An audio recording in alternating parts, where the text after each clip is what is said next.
আসসালামু আলাইকুম।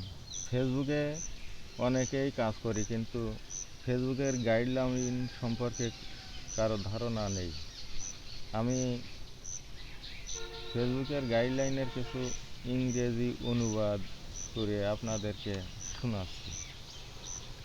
প্রতিদিন লোকেরা নিজেদের অভিজ্ঞতা শেয়ার করতে ফেসবুক ফ্রেন্ড ও পরিবারের লোকজনের সঙ্গে যোগাযোগ করতে এবং কমিউনিটি তৈরি করতে ফেসবুক, ইনস্টাগ্রাম, মেসেঞ্জার এবং থ্রেডস ব্যবহার করেন।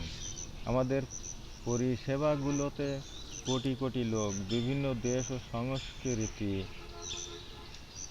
জুড়ে কয়েক ডজন ভাষায় নিজেদের স্বাধীনভাবে প্রকাশ করতে পারেন।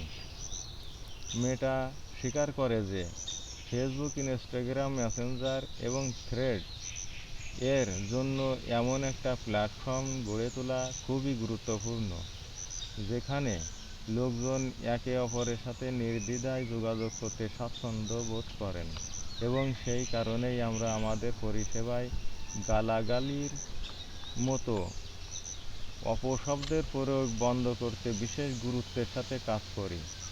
এই কারণেই এইসব পরিষেবায় কোনটা অনুমোদিত এবং কোনটা নয় সেটার জন্য আমরা একটা স্ট্যান্ডার্ড তৈরি করেছি। লোকজনের ফিডব্যাক এবং প্রযুক্তি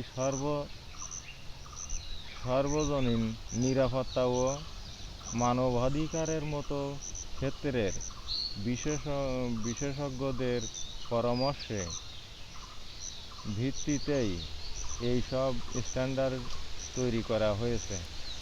সুতরাং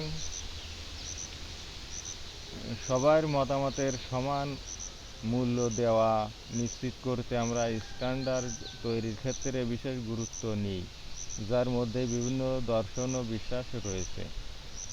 বিশেষ করে এমন লোকজন ও কমিউনিটির জন্য যারা সাধারণভাবে উপেক্ষিত বা অবহেলিত হতে পারে।